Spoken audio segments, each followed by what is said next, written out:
आदेश आदेश आदेश तत्व ज्ञान में आपका स्वागत है। आज का टॉपिक है गणपति और उनके जन्म का रहस्य। आजकल एक ट्रेंड सा चल गया है गणेश चतुर्थी पर गणपति को बिठाने का, पूजा करने का, अर्चना करने का, पंडित ब्राह्मण सबको बुलाकर पूजा पाठ करवाना। लेकिन किसी ने गणपति को समझा, वो तत्व समझा, वो गुण समझा? नहीं। आज मैं आपसे पूछूं, कौन है गणपति, कौन है गणेश? क्या कहेंगे आप? यही कि चतुर्भुजाम है, हाथों में पाश और अंकुश, मूसे की सवारी, हाथी का सर है और मोदक पसंद है, हाथों में लड्डू भी हैं, मोदक है। यही समझा बस आपने? क्या यही आध्यात्म है? क्या यही गणपति हैं? फिर इनको क्यों बुद्धि का देवता बोला गया? क्यों इन्हें गणपति बोला गया? नहीं जानते आप, कभी जानने की इच्छा भी नहीं करी आपने। आज गणपति की जब पूजा कराते हैं तो सब करा रहे हैं गणेश अथर्व शीर्ष घर में, फल आएगा फल आएगा। लोग 11 बार पाठ कर रहे हैं, 21 बार पाठ कर रहे हैं, 108 बार पाठ कर रहे हैं। फिर पंडितों से, पुजारियों से, ब्राह्मणों से होम भी करवा रहे हैं, हवन भी करा रहे हैं, मोदक का, उसके दशांश का हवन भी करा रहे हैं। क्यों? फल प्राप्ति उसमें बहुत अच्छी है, सिद्धियां मिलेंगी, धन प्राप्ति होगी, ये होगा वो होगा। अगर ये सत्य होता तो आपको हर बार थोड़ी ना कराना पड़ता अथर्व शीर्ष की पूजा, गणेश की पूजा। मिल गए आप तो सब, फिर क्यों कराते हैं हर साल? क्यों कराते हैं गणपति की पूजा?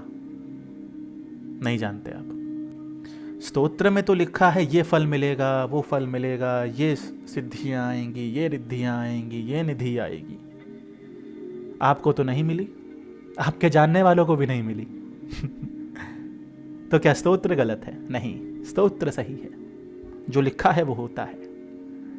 लेकिन आपके साथ क्यों नहीं होता? क्योंकि आपने जाना ही नहीं पढ़ना कैसे है, स्तोत्र क्या है, गणपति क्या है। बस तोते की तरह रटना शुरू कर दिया बस। तो कहाँ से कुछ होगा? कहाँ से वो फल प्राप्ति होगी आपको? होएगी नहीं। होए भी क्यों? गंगा चले जाएंगे नहाने, अपने पाप धोने, मोक्ष की प्राप्ति करने। बनारस जाएंगे, काशी में नहाने से मोक्ष प्राप्ति होती है। तो जो मछलियाँ, जो मेंढक, जो जीव जंतु उस पानी में ही जन्मे, उस पानी में ही मरे, उनको तो आपसे ज़्यादा आध्यात्म का ज्ञान होना चाहिए और आपसे पहले मोक्ष मिलना चाहिए। होगा क्या ऐसा? नहीं। बस सुनी सुनाई बातों पे चले जाते हैं आप लोग, और कुछ नहीं। चलिए गणपति पे आते हैं। गणपति का तो सबसे पहले अर्थ समझते हैं। गणपति मतलब वो गणों के पति, वो गणों के देवता, वो गुणों के देवता।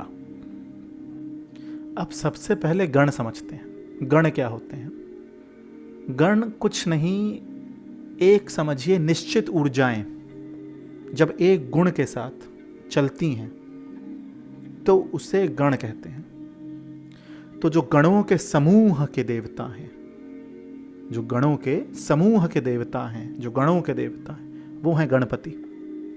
त्वं मूलाधार शितोसि नित्यम, मूलाधार में निवास करते हैं आपके गणपति। मूलाधार कहाँ हुआ? जो आपका प्रथम चक्र है। ब्रह्मांड का मूलाधार ये पृथ्वी है, वहां पे निवास करते हैं गणपति, वहां आपकी कुंडलिनी भी है। हिंदू धर्म की सबसे बड़ी बदकिस्मती यही है कि हम लोग मूर्ति पूजन के ऊपर उठ ही नहीं पाए। मूर्ति पूजन तो सबसे प्रथम स्टेज है, इसके ऊपर आध्यात्म की बात होती है, इसके ऊपर उठना पड़ेगा आपको। तो गणपति को जब समझना हो तो मन की आकृति जो आपने बना के रखी है मन में गणपति को लेकर, वो हटा दीजिए, खाली कर दीजिए उसको, तब समझ में आएंगे गणपति। तो वो जो गुणों के पति हैं, जो गणों के पति हैं, वो हैं गणपति। अथर्वशीर्ष में तो बोला गया है गणपति अथर्वशीर्ष में, त्वं देह त्रयातीतः, देह नहीं है तुम्हारा गणपति, तुम उन सब के ऊपर हो। तो गणपति के प्रागट्य या जन्म कि रहस्य को जानने से पहले तो हमें ये जानना होगा इनका जन्म हुआ क्यों, तो रीज़न क्या था इस तत्व के उत्पन्न होने का। तो इसके लिए हम लोग को सबसे पहले मूलाधार समझना पड़ेगा। मूलाधार में आपकी कुंडलिनी विराजती है। कुंडलिनी मतलब वो शक्ति, वो आद्य शक्ति। इसी के साथ आपके गुण भी विराजते हैं और इसी के साथ मातृका भी विराजती हैं। तो कुंडलिनी तो वो आद्य शक्ति हो गई। जो गण हुए आपके वहाँ पर, जो गुण हुए आपके वहाँ पर, वो गणपति हुए, और मातृका वो आपके 52 शक्तिपीठ की एनर्जी हुई। तो सबसे पहले तो हमें समझना होगा, तो हम लोग कहते हैं कि ये शक्ति, ये देवी करुणामयी है, ये शक्ति ममतामयी है। क्यों कहते हैं ऐसा हम लोग? इसीलिए कह पाते हैं क्योंकि उस शक्ति में ममता है। वो ममता जागृत कैसे हुई? वो जागृत कैसे हुई? उसका रीज़न है गणेश। वो संतान है। जब तक संतान नहीं होगी वो ममता, प्रेम आएगा कैसे? वो संतान के प्रति प्रेम, वो ममतामयी शक्ति, वो ममतामयी भाव आएगा कैसे? वो गणपति की वजह से उस ऊर्जा में, उस शक्ति में प्रकट हुआ। तो ये तो रीज़न था गणपति के जन्म लेने का, इस तत्व के जन्म लेने का, इस तत्व का। अब बात करते हैं, ये मातृका जो अपनी कुंडलिनी में विराजती हैं, ये हैं क्या? ये कुछ और नहीं, ये वो 52 शक्तिपीठ हैं। तो इसको समझने के लिए हमें सबसे पहले समझना होगा शिव और सती के बारे में। शिव वो परम ज्ञान है, सती वो सत्य है। तो जब उस परम ज्ञान को सत्य मिला, वो सत्य मिला, वो सती मिली, तो उस ज्ञान को, उसमें कुछ दोष दिखाई दिया। वो जिद्दपना, वो अहंकार, वो ये दोष दिखाई दिए, और उस शक्ति ने उस परम ज्ञान की निंदा कर दी। तभी तो सती ने अहंकार में, अपनी जिद में, उस परम ज्ञान, उस शिव की बात ना मानकर उस हवन में गई ना, वो दक्ष प्रजापति के हवन में गई, वो तभी तो गई। और जब वहां पर उस शिव की, उस परम ज्ञान की निंदा हुई, तो सती ने अपने आप का देह त्याग कर दिया। उस देह त्याग से सती के 52 टुकड़े हुए, जो शक्तिपीठ कहलाए गए, 52 शक्तिपीठ कहलाए गए। तो ब्रह्मांड ने, उस शिव ने इन टुकड़ों को अपने मूलाधार में छोड़ा, और ये ब्रह्मांड का मूलाधार ये पृथ्वी है। तभी 52 शक्तिपीठ इस पृथ्वी पर आए। तो उसी तरीके से वही 52 शक्तिपीठ मातृका रूप में आपके मूलाधार में विराजती हैं। पूरा ब्रह्मांड है आपके शरीर में, इस तरीके से है। और फिर तो वो शिव की जब शक्ति ही चली गई, तो वो उस वैराग्य में चले गए, उस ध्यान में चले गए, उस समाधि में चले गए। फिर वापस से वो शक्ति उत्पन्न हुई। उस शक्ति ने तप करा, वो पर्वत की तरह दृढ़ होके वो तप करा, तभी वो पार्वती कहलाई। और शिवजी ने वेट करा कि जब तक तुम उस स्टेज तक नहीं पहुंच जाती, ऐसे ही गुरु भी अपने शिष्य का वेट करता है, तब तक वो उसको वो ज्ञान नहीं देता, तब तक वो उसको सिद्धि नहीं देता, जब तक वो उस स्टेज तक नहीं पहुंच जाए। वैसे ही शिव ने पार्वती का वेट करा, और जब पार्वती का तप वो पूर्ण हुआ, तब जाकर शिव ने वो शक्ति को स्वीकारा, तब जाके वो शिव पार्वती साथ हुए। अब कहानी पर आते हैं हम लोग, गणपति के जन्म की कहानी सबको पता है कि माँ पार्वती स्नान करने गई, तो उन्होंने अपने उपटन से, अपने मैल से एक आकृति बनाई, जिस आकृति से एक बालक का जन्म हुआ, और उस बालक को आदेश दिया कि तुम जाकर उस द्वार की रक्षा करो, देखो कोई अंदर आने ना पाए। इसका तत्व रहस्य ये निकलता है कि माँ पार्वती वो ऊर्जा है, वो स्नान करने गई, मतलब वो अपने एकदम रॉ स्वरूप में है, और गणपति वो क्षेत्रपाल बने, और गणपति क्षेत्रपाल कहाँ है, कहाँ के हैं, मूलाधार के क्षेत्रपाल है, मूलाधार के देवता हैं वो। तो माँ पार्वती कुंडलिनी रूप में आपके मूलाधार में विराजमान है। उसकी जो रक्षा कर रहे हैं वो गणपति हैं। लेकिन अभी गणपति को, उनका नाम गणपति अभी मिला नहीं है, अभी वो सिर्फ बालक स्वरूप में, शक्ति पुत्र के स्वरूप में उस द्वार की रखवाली कर रहे हैं। अब आप ऐसे समझिए, ये जो शक्ति पुत्र है, ये जो बालक है, इसमें सिर्फ शक्ति है, अभी ज्ञान नहीं है, सिर्फ शक्ति है। और जब शक्ति में ज्ञान नहीं होता तो वो खतरनाक हो जाती है। जैसे कि आप बिजली का जब नंगा तार पकड़ते हैं तो वो करंट लगता है, लेकिन जब वो ही बिजली एक पंखे में जाती है तो वो आपको ठंडी हवा देती है। क्यों? क्योंकि उसको वहाँ पे ज्ञान मिल गया, तो वो एनर्जी ट्रांसफॉर्म हो गई हवा की एनर्जी में, बिजली की एनर्जी उस हवा की एनर्जी में ट्रांसफॉर्म हो गई। लेकिन गणेश में तो अभी ये ज्ञान है ही नहीं, वो सिर्फ सीधी बह रही है, अपने लक्ष्य जो है उसका उधर बह रही है।